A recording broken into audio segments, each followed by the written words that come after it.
Here in the Northern Rockies, dark winter months are outlasted in basements, dens, and nooks where kindred souls gather together to share intel, swap fly patterns, and relive the memories from seasons past.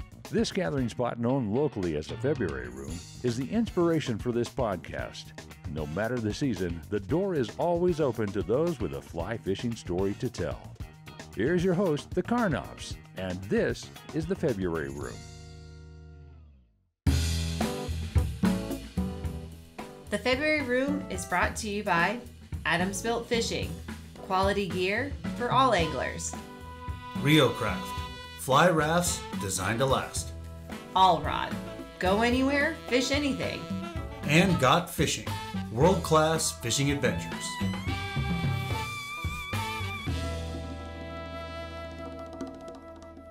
Pete, when we were on the river the other day, you shared with me that you kind of have like a top five, in your fishing career. So, and you shared one story with me. I'd like to hear that one again in its entirety because I wasn't real focused. We were kind of fishing and dinking around, and maybe wind was blowing. In the middle of a windy Drake event. I just want to hear these top five Vandergrift fishing stories. Yeah. Well, I mean, and they're, some of them, maybe you don't get your hopes up too much, but I would say my criteria for my top five might be a little bit different. They're not by any means, they're not the five biggest fish that I've caught. They're certainly the five that for some reason resonated with me. And a lot of it had to do with there was an element of it that I had to really figure out on my own, which is always, that's, in my opinion, it's the pinnacle. And I was, as you know, I was a guide for a long time, and respect the business of guiding. But for me personally, if I'm fishing with a guide, I just know that I'm not doing the work they did years, decades, days and hours before the trip. You're the holder of the rod. I'm the holder of the rod, and especially I remember I came up fly fishing and didn't really spin fish, and I can remember going out in Mexico on a kind of conventional fishing trip, and we trolled, and I'm like, I'm useless here. Yeah. All the captain has the fun job. We were fishing for sailfish, and he's spotting them from the tower, and he's cutting them off, and then and all I'm doing is you got one on, now reel it in and don't fuck it up. And I'm like, why am I even here? I want to be up there. Right. That's the cool stuff. So, so I told you this one story. So I worked for Costa Sunglasses, and we were out on a photo shoot. We had a new VP. We'd gone through some changes in the company. We were acquired and then acquired again. And we had kind of a new VP of marketing, TJ, great guy, but not a fisherman. And this was kind of his first big photo shoot. We were trying to do some technical stories, and then we were trying to tell some other kind of lifestyle stories. And so he brought me along to just kind of authenticity police, right? I helped line some things up or whatever. So he had used this agency that he had used at Bauer Hockey. And this agency was really great at capturing split-second moments in a sporting event, but knew absolutely nothing about fishing. They had all the best equipment. They actually flew a guy in with a little submersible swim behind, camera. Which wow, was, sweet. Yeah, so this was back in the day when those were really freaking expensive. Yeah. I could go off on this dude for an hour. He was super interesting. He lived on a sailboat and was really well known for doing this one type of camera work. And when you were in and around that, we were in Roatan, so we were in Honduras, and so he would sail to the closest major airport and pack up his shit and fly, and he filmed all over the world. He was really well known for it, but he just was grizzled sailboat, freaking, of course he had the little rope thing with the little fish hook on it. I mean, but a really cool guy. Cool. But we get out on the first flat, and I'm kind of walking behind everyone. We have two models, and they're kind of walking up, and it's just a swarm of people filming it, and I'm just like, this is fucking not gonna work, you know. And you were trying to catch bonefish or permit or whatever. We were trying to, whatever was on the flat, you know, the bones and permit there. And you got a party on the flat trying to sneak up on. Oh yeah, and they want the right shot. So then they go ahead and they're filming towards them walking, and I'm like, well, we're never gonna catch a fish this way. And I finally was like, TJ, man, this is not gonna work. He's like, well, we'll try something different tomorrow. And so, you know, we went, and I mean, I was pretty desperate. And the guides that we had, you know, they're in pangas, and mostly they're just like kind of running people around. And they did some, you know, they were fly guides, and they didn't really, they're like, we don't know what we're doing here. You could have just got some boat captains, and we're not really guiding them. And I said, well, what you can do for me is like, go get some frickin' live bait, and let's like get something on the line. So the next day we go out, there's just people spread out all over the flat. We're trying to catch a fish, and you know, I was lucky enough, I caught a tiny little bonefish that we took some shots of. Anyway, I was like, wow, what a flop.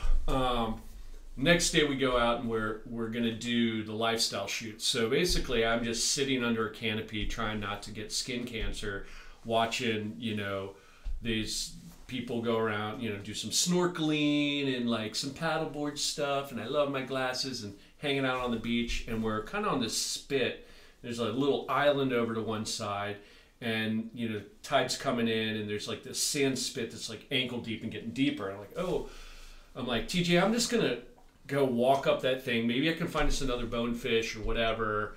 And you know, and I asked one of the guys, I'm like, you know, are there any permit up there? He's like, we don't fish that spot for permit, whatever. And I'd just gotten corrected lenses. Like, I'd always had great sight. And for all of you fishermen and guides out there, like, don't do a desk job.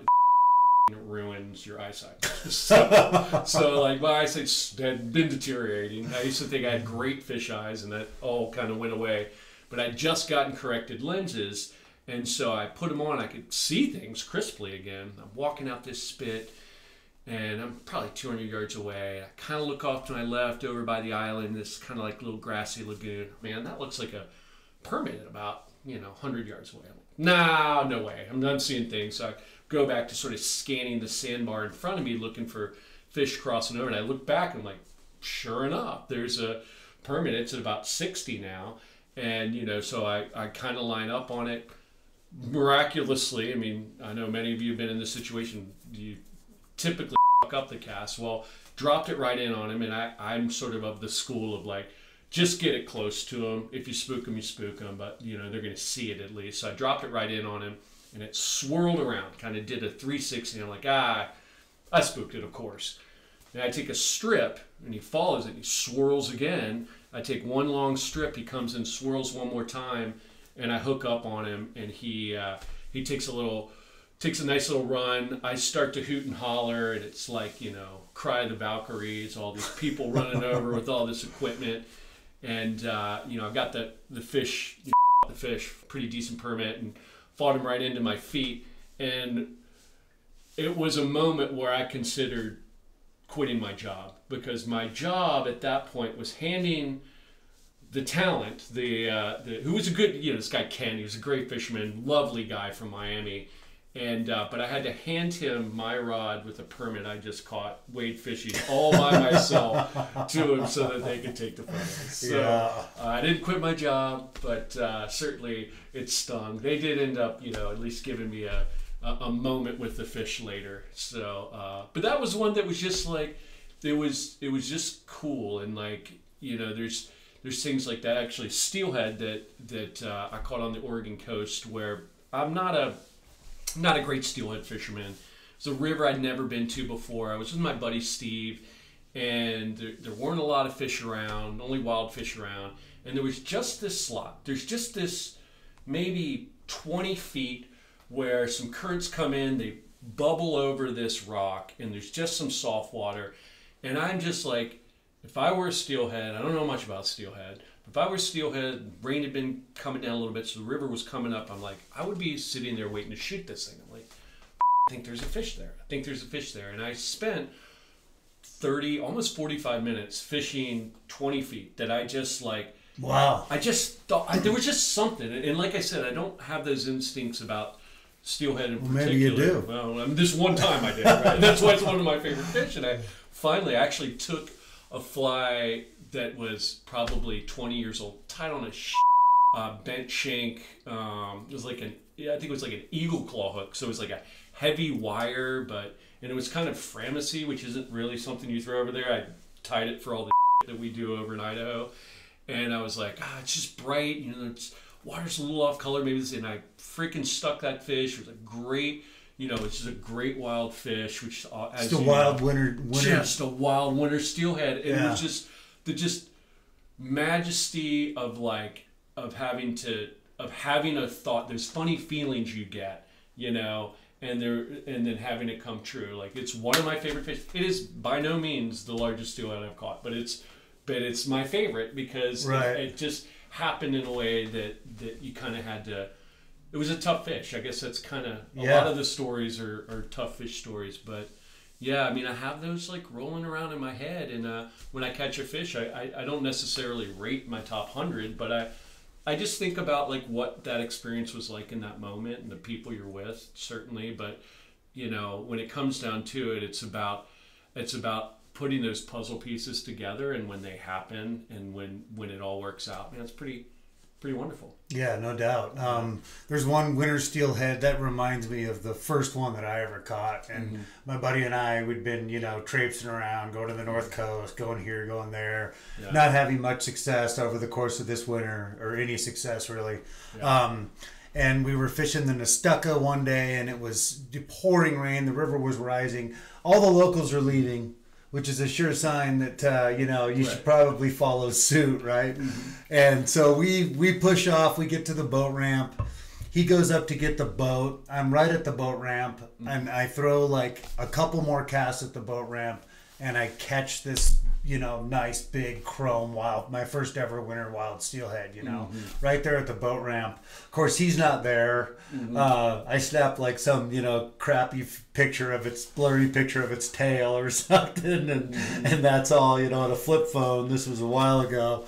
And, but yeah, man, that one always, I've never forgotten that fish. I actually had that, printed 4x6 photo on my fridge for a long time of just like a blurry fish's tail. Right. People are like, what the hell is that? It's an important fish. Yeah, exactly. And, exactly. Some of them could be, and one of my favorite fish is I caught a giant arapaima in the jungle, right? Oh, cool. It's one of the bigger fish I've caught. But one of the reasons that I love that fish is because just being in that community, and I did some work with a foundation I work for, Indie Fly Foundation, where we helped to fund this indigenous group to bring sport fishermen in there, fly fishermen in there, and to really bring some extra income into the village. And they've been able to put aside 184 square miles of rainforest, like the coolest, just in the middle of nowhere, like one of those places you just feel, so, I hate the word blessed, but whatever. I felt just so great to be there and be a part of this project. And I'd worked in the village. I went to the school and talked to the class and did some stuff around there. And then to be able to then go out and have this experience on this lagoon and have the fish roll.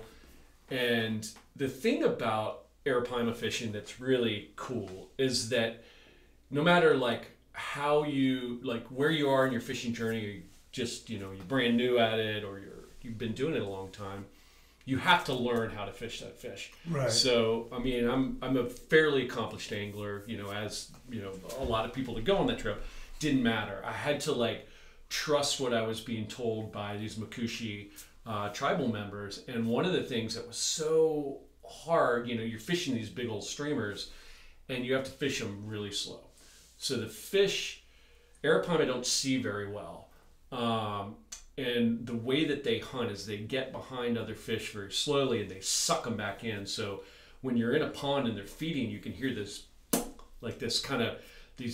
when I first heard it, I thought there was a thunderstorm. I thought I was hearing distant thunder because it would kind of rattle in the boat because they suck the fish back down their neck and they crush it with this crushing palate.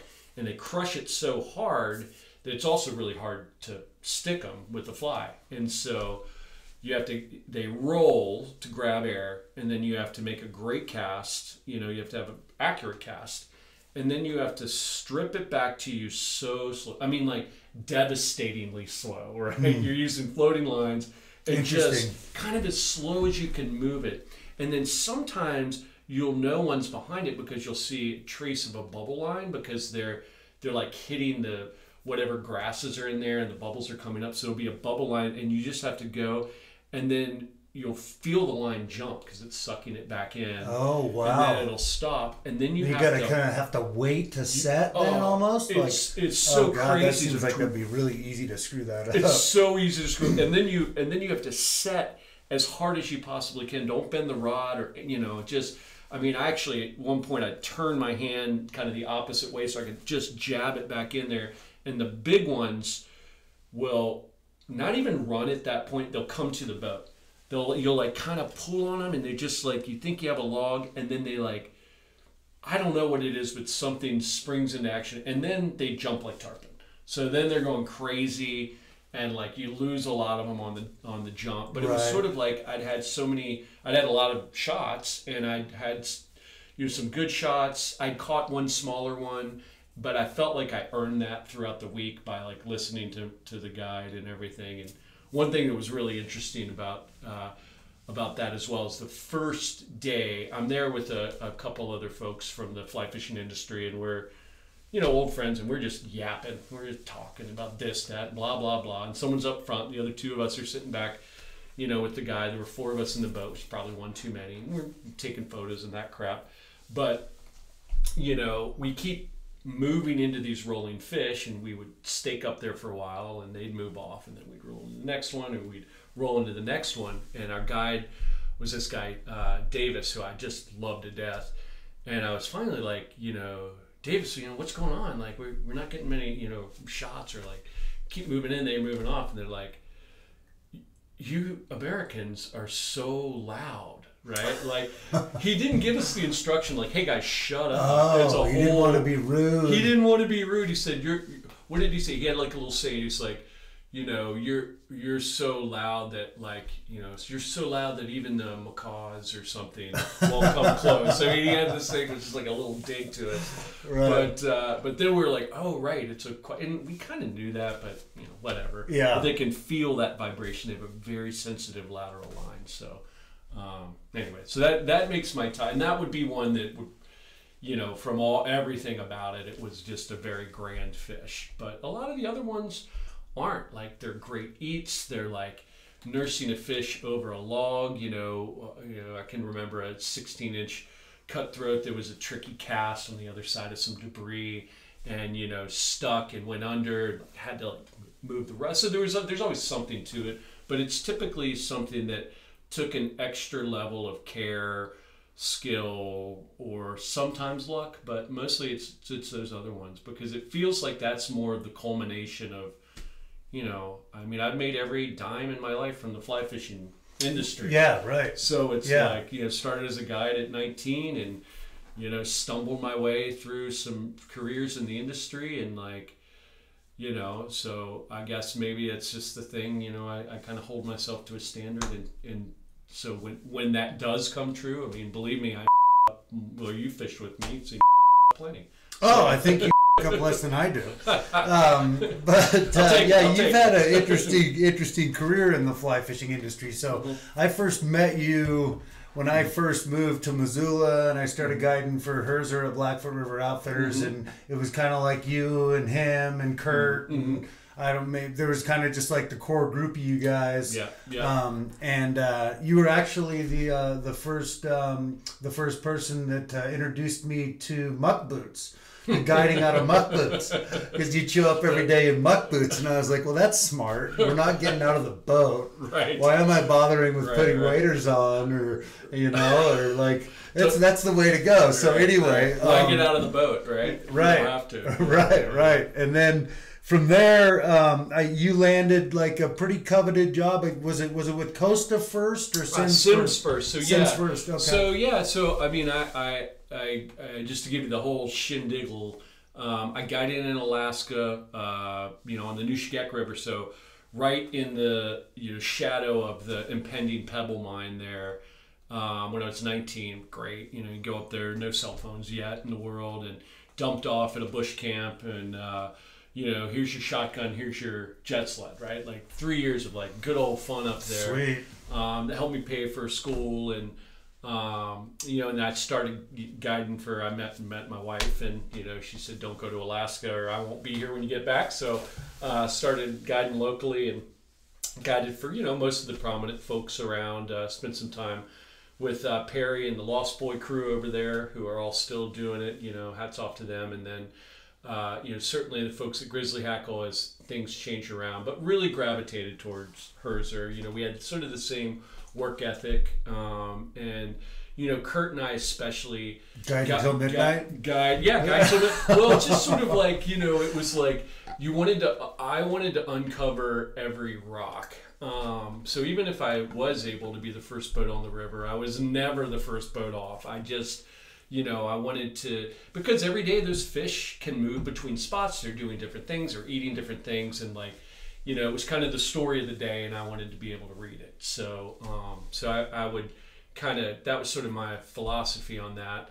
And then from there, I moved over to Livingston, Montana, and started my own outfitting business over there. And part of that was because I had just a love and loyalty to John, and didn't want to set up shop in that town. And the other was because my wife was at architecture school over there, and so we just loved Livingston, and so I was able to do that. And then I did a little writing for the Livingston Enterprise there, which was super fun. Cool. And I started working at Simms Fishing Products, and spent a little over 4 years there, in their marketing department, before they had that kind of the new big building. I moved over with them to the new building that they built, that KC built over there, and it was interesting. It was an eye opener for me. I always say that my 4+ years at Simms were like going to business graduate school.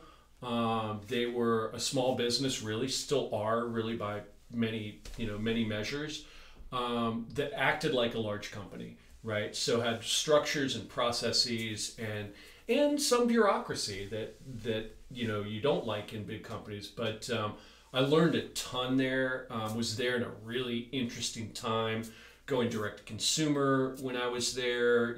We entered the bass world when I was there. I went to some Bassmaster Classics. I had no experience in bass fishing at all, zero. Didn't know how to spin fish, and learned a lot. The one thing that I think was really eye-opening about working with bass anglers, because I ran most of our our pro program, ambassador program, and kind of sponsorships and that stuff, was you take a whomever, KVD or somebody else like that, a great bass fisherman, and you stick them in the room with a great trout guide or trout angler, and like there's so much common ground, right? Mm-hmm. Like fishermen are fishermen, and they're driven in the same way.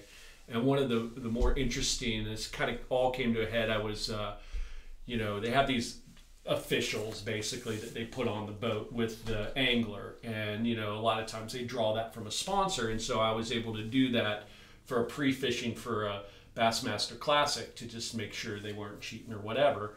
And you couldn't give them any hints or anything like that, but I was with this, not a very well-known guy who had qualified through an open, and we went back to this back lake, and I remember where we were, and we'd been fishing there about 30 minutes, caught a few little bass, and I remember asking him, I'm like, so obviously you've got skills in this. Like, I can see you casting, you're dropping it anywhere that you want it to go. You can do all the things. It's not a skill thing. You have the big boat, you have the electronics. Like, what's the difference between you, who's more or less qualified as a pro-am, an amateur, and these people that do it for a living?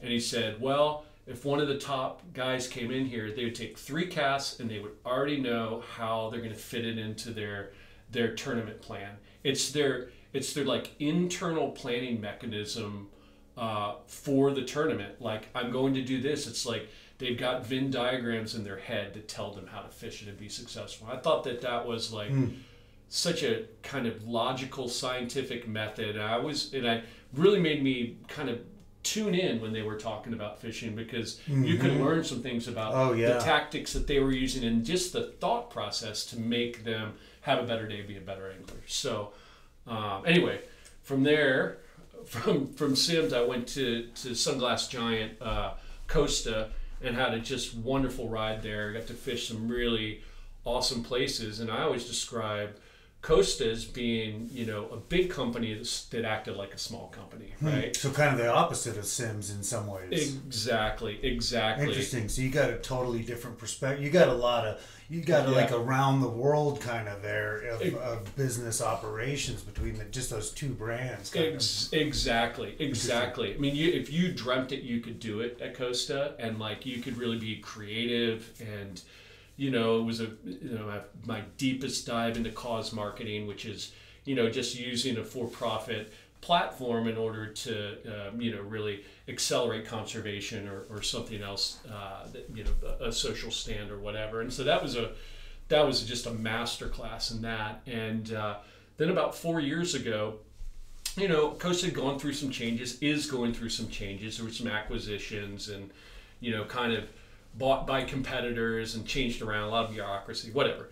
But I was sort of, you know, looking to see what I could do next. And my friend Ted Upton, who started Cheeky Fishing and is kind of built this small brand out of nothing, you know, persuaded me to come over and work for that brand and another brand called Wingo Outdoors, and really run the, you know, kind of help him run the whole show, and certainly run the marketing end of it, the communications part of it, and really kind of bring what I had think that I'd learned from these two big giants and bring it to this small company. And so far we've had, you know, really great success.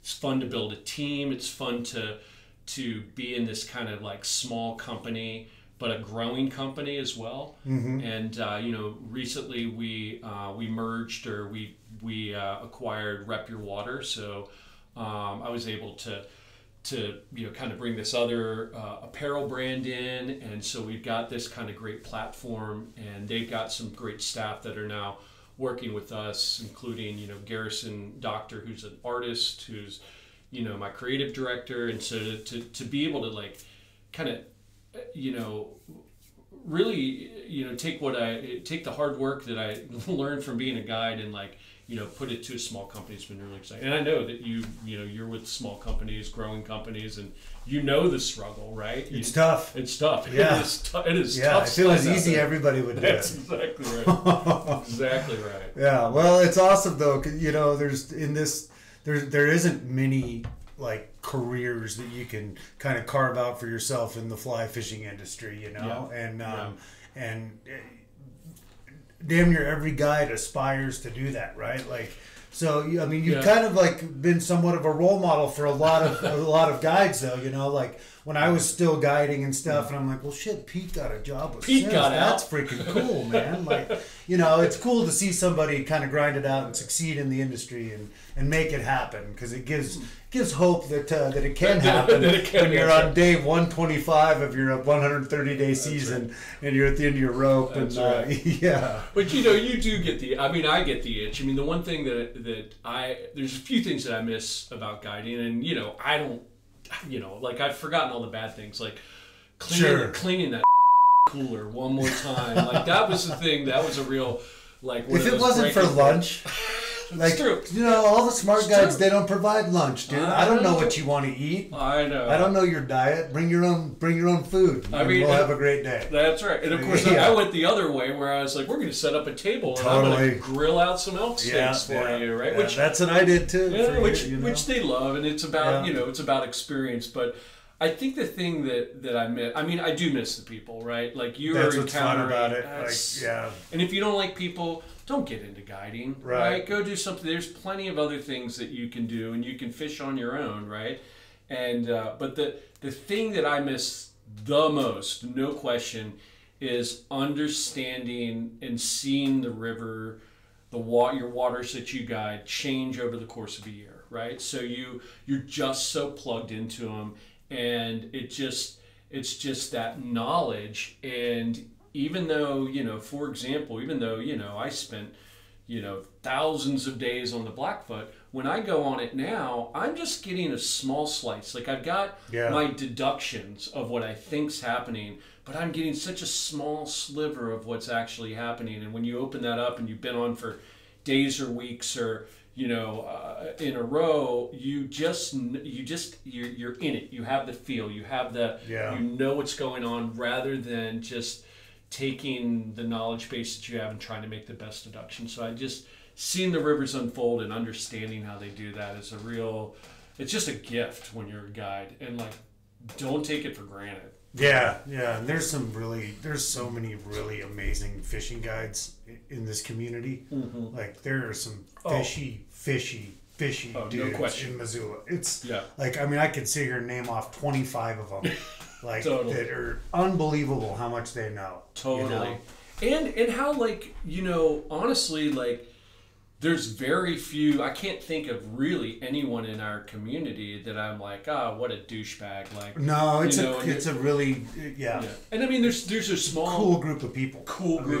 Best guide community I've ever been around. Yeah, I would say so. I mean, certainly, like, there were things about the Livingston guide community that were pretty cool, and that's another one that's pretty nice. Pretty eclectic group. Yeah. I mean, there's just it's just weirdos. There's some weirdos over there. We've got our own. I mean, we've got plenty of them. I could list those off. For sure. Yeah. But I would also say, like, it's really kind of awesome and humbling that I've had all of this experience and been all of these places and fished all these places, and I would still say that, like, of all the people I know and all these great guides around there, I'm like, shit, I don't even make the top 25 of best fishermen in this town, right? I'm not the best. I'm not the best on my block.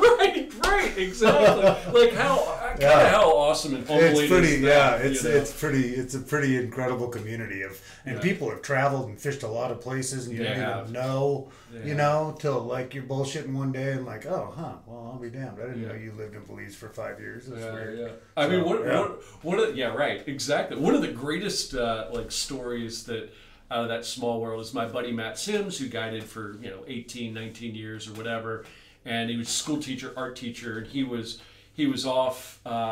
He and his wife worked 2.5 years in New Zealand, and they were all hiking up to a hut, and they're like, they open up the little hut log, and they're like reading through, and like there's Dave Goodhart, who's a Missoula legendary. Yeah. He's been in there 3 or 4 times. Oh, that's great. I mean, that's cool. There's a guy like the kind of like, what an elite angler and just kind of fly fisherman. Yeah. And just great guy. Pioneered like Atlantic salmon fishing in Russia. Yeah, right. Yeah, did some insane stuff. Right. And if I gotta get him on the podcast. I saw him the other day. I hadn't seen him in a while. Yeah. And I lost his phone number. I gotta track him down because he's a great storyteller, man. We were at a TU meeting and he was there, and so I'm like, usually I go home after those, but I'm like, I'm gonna go sit down and listen to Dave, and he just holds court, man, and his stories are so amazing, and like that's just the scratching the surface of shit he's done. I mean, and just the right, doesn't big time anyone, even though he not could. At all. No, just really cool dude, man. Yeah.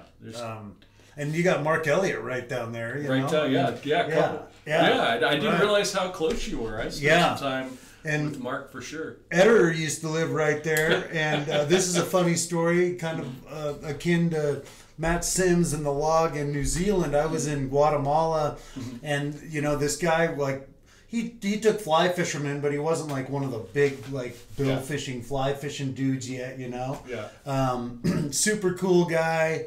And we were staying at his little like kind of island Palapa. It was my dad and a couple buddies of mine. And the night before we left, this guy rolled in with his wife, and I mean, again, like, this isn't a known fishing lodge. It's a pretty obscure spot at the time, probably still is. But and anyway, this guy rolled in and we started chatting, and he's like, where are you from? I'm like, I live in Missoula. He's like, Eric Eder? Yeah, he's my neighbor. Yeah, it was pretty fun. It was pretty funny. Yeah. But well, cool. Well, you gave us the permit, the steelhead, the arapaima. Yeah. You got two more. I got two. Oh, okay. So two more. We're doing all five. We sold this as a top five. We sold this as a top five. Yeah. Well, one is a striped bass that I caught on Brewster Flats because so Cheeky Fishing puts on the world's largest fly fishing tournament in Massachusetts in May. I'll actually be going there next week to do it, called the Cheeky Schoolie Tournament, and it's a lot of work. It's our least favorite thing to do. We don't make any money on it. All the money goes to striped bass conservation, but it's super fun, and I get to fish the Sunday after it's all over.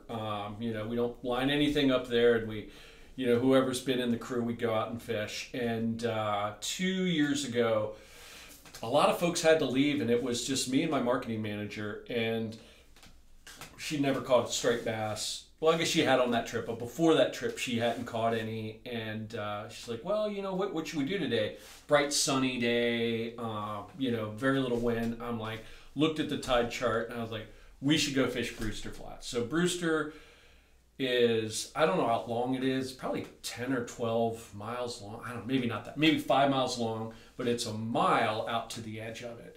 And so if you can get there on a low tide, you can fish as the water comes in, but you could also die out there, right? You got to get across these little things. So so we get out to the edge. Now, how did you get out there on boat, or are you on foot? On foot. You're walking a mile out there? Walking a mile out there in your waders, right? Because it's May. Wow. It's cold. Oh, and then as the water's coming in. Yeah, so if you screw up that tide chart, you're dead. You're dead. And if, we had one little crossing of a little, kind of just a little depression, and about midway through, but the fish started coming in, and we just could not, they were hard. They just wouldn't eat. Man, there was one big one that I wish I had back, because it was just like a giant. Right. But, we're getting these fish coming in, and, I finally was trying different patterns, and somebody had said, well, a lot of times they get up there and they eat those little sand crabs. So I brought one little tiny merkin, and I put that on, and the next fish that came in was a nice one, and just kind of lined up perfect, and just skittered that crab across, and it came over and slurped it up, and caught this nice beautiful fish. Nice sunny day after we just raised 30 grand for striped bass the day before. Right. And it just everything about kind of earned it, maybe. Kind of earned it. Yeah, maybe. Yeah. Used a piece of that. Yeah, earned it with karma. Right. Yeah. So that, I think probably the one that is hard for me to ever get out of a top five is, a fish with my dad. When I worked up in Alaska, we had rodents up there. We had mice, and the mice fishing was good. And I really focused in on that when I was guiding up there, because you could really get drawn into going to, once the salmon's set up, to going in and nymphing beads and catching. Well, this is even before beads. We had little blow. I mean, I think beads were around, but they just hadn't made it to us yet, perhaps. Right. But so we were still tying yarn glow bugs, right? And so you'd go nymph a glow bug and a little piece of meat behind it or whatever. So we'd use these little just bunny flesh patterns, and that's what you did. And you could go in, and you could catch 100 fish off of a big salmon bed in 4 or 5 hours, as many as you wanted. And great, and that's whatever. That's why people come up there, and I had to always remember that. But or you could float in the boat, and you could cast mice, and you could catch 25 giant rainbows off the structure. Right. And I would tell people this, and they'd be like, well, yeah, and so usually the first day I'd get them all, all strung out on fish, salmoned out, and then you'd go, or at least red. So when we're catching rainbows and dollies and whatnot between them, and then I'd get them on the mouse thing. And then if they were the right people, which meant that they just that they really cared about the angling, they were hooked. Sure. And so I just remember I scoped this one fish, and my dad was coming in, and he'd never done anything like this. He'd never been to Alaska. I mean, he's fly fished, but he just, I learned from my grandfather, and so I was just really excited to get him in the boat. And this is the one fish that wasn't mine, because it was such a special fish, and I guess it was mine because I had saved this fish for like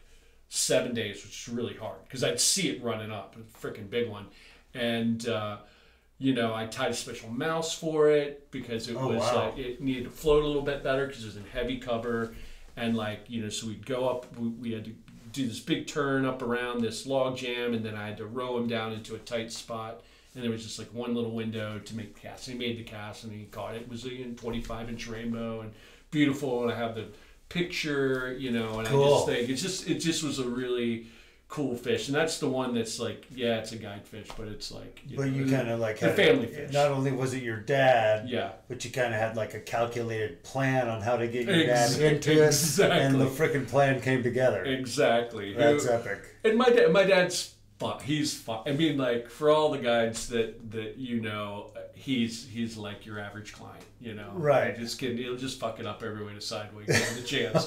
So, and he did it. We had all pulled together, and they just he had a huge. I mean, he still talks about the fish. He's 81, and he still brings that cool, up. Man. So it's cool. Yeah, that's awesome, man. Yeah. Right on. So awesome. that's my top 5, and I would say everybody should keep that.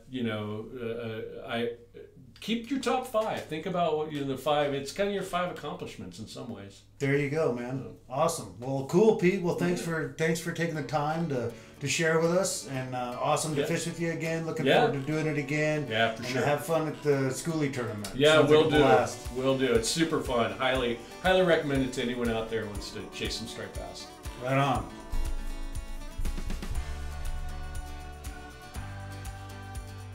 Go to thefebruaryroom.com, where you can access a complete library of our podcast and read more about our guests, their fishing stories, and favorite fly patterns. We're always looking for exceptional fly fishing yarns, and if you have one to spend, shoot us an email at info@thefebruaryroom.com. The February Room is always free, but if you feel like throwing a nickel in the pond, we appreciate any additional listener support. For companies